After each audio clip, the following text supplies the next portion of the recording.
Je pense que personne n'a été éliminé volontairement. La preuve, il y a plus de 100 et quelques candidats déclarés qui ont retiré leur dossier.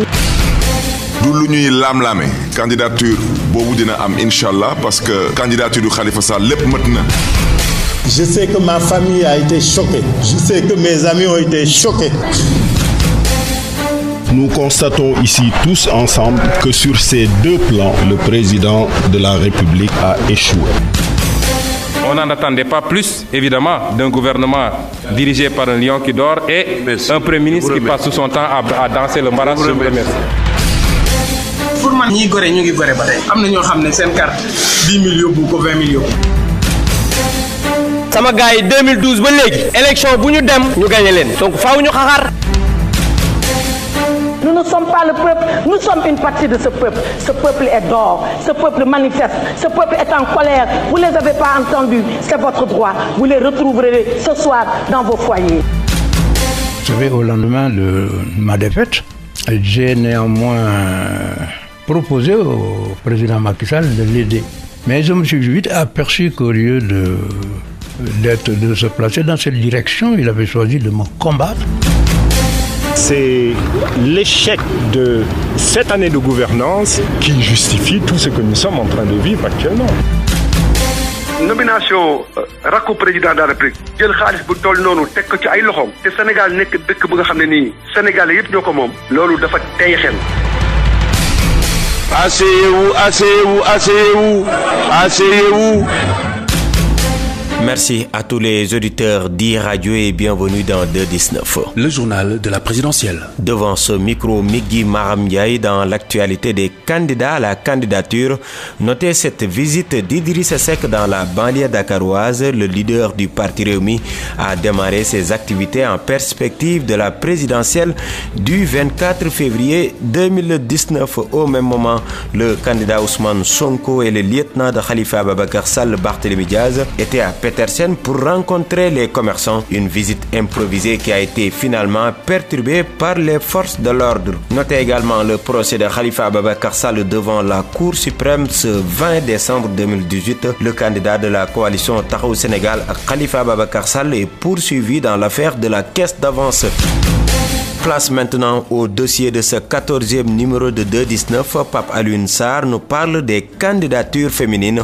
Suivons son dossier. Sur la course pour la présidentielle de 2019, les femmes veulent bien prendre leur place. Mais depuis les indépendances, les candidats déclarés lorgnent en vain le fauteuil présidentiel. Et pour Bruno Sonko, docteur en sciences politiques, les prochaines joutes électorales du 24 février prochain sont loin de constituer une exception. Elles ont de l'ambition, elles veulent changer la société, elles veulent changer la façon de penser, elles veulent mettre le leadership féminin en avant, donc c'est quelque chose qui est légitime. Pour être mesuré, je dirais que leurs chances ne sont pas si élevées que cela. Et pourtant, 51% de l'électorat au Sénégal est composé de femmes, mais les pesanteurs sociales pèsent très lourdes sur la balance électorale. Dr Fatima Anne est sociologue, anthropologue et enseignante-chercheur à l'université Assane Seck de Ziguinchor. Aujourd'hui, on va parler de la loi sur la parité. Les femmes ont suffisamment démontré de leur capacité à gérer la chose publique, mais autant elles que la société ne sont préparées pour prendre en charge les problématiques que poserait une candidature féminine. Parmi ces problématiques figure celle de la structure des partis politiques au Sénégal qui peine à se conjuguer au féminin. Bruno Sonko. Aujourd'hui, nous avons un système politique qui fait qu'il y a des partis qui sont là, traditionnels, qui sont dirigés par des hommes, même s'il est vrai que nous avons eu un premier ministre dame à 2 reprises. Mais je pense qu'au niveau du système des partis politiques, ce sont les hommes qui les dirigent et donc elles ne bénéficient pas d'appareils politiques qui pourraient leur permettre de gagner les élections. Alors le combat doit être mené à l'interne pour permettre aux femmes d'occuper les premiers rôles dans les partis politiques. Un premier pas pour espérer gagner la bataille présidentielle. Dr Fatimata Anne. Il faudrait d'abord, au niveau des partis politique que les femmes puissent aussi avoir des positions de décision. Ça veut dire que la démocratie interne dans les partis politiques soit vraiment respectée. Au début, elles étaient 6 candidates à déclarer leur candidature, mais jusqu'à présent, les champs se rétrécissent autour d'Aïssata Tall Sall et d'Aïda Mbodj. Les réalités sociales prennent le dessus sur les convictions affichées et démontrent la paternité politique au Sénégal qui est loin de changer de camp. Pape Alioune Sarr, merci. Sur la même question, Mariama Sarr a tendu son micro à quelques citoyens. Écoutons son micro-trottoir. Je crois que c'est toujours possible qu'une femme puisse être à la tête de ce pays. C'est toujours possible. crois que c'est possible. Hein? Je crois que c'est possible. Parce que si, par exemple, un homme est prêt à accepter que sa femme dirige le foyer, donne la dépense, assume tout ce que les hommes font aujourd'hui, les femmes le font aussi. Hein? Donc pourquoi pas ne pas accepter ça? C'est bien possible. Parce que les femmes, comme on dit, sont des djambars. Hein? Elles s'assument. Elles sont vraiment, parfois même, elles dépassent les hommes de très loin. Elles sont beaucoup plus responsables que les hommes dans la plupart des cas. Donc je trouve que c'est possible. Hein? J'y crois.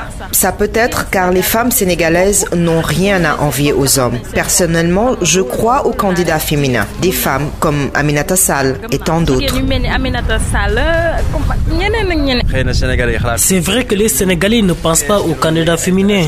Mais par exemple, si le Parti socialiste avait investi Aïssata Sall, tout le monde va voter pour elle. C'est ce qui prouve que les Sénégalais sont favorables aux candidates pour les élections présidentielles. Ce micro-trottoir met un terme à ce 14e numéro de 219. Merci de l'avoir suivi. Merci également à nos deux techniciens, Serine Saludem et Maxime Sen. Rendez-vous demain pour un nouveau numéro. D'ici là, vous pouvez retrouver tous les numéros de 219 sur votre site www.emedia.sn avec Migui Maram Ndiaye à la présentation.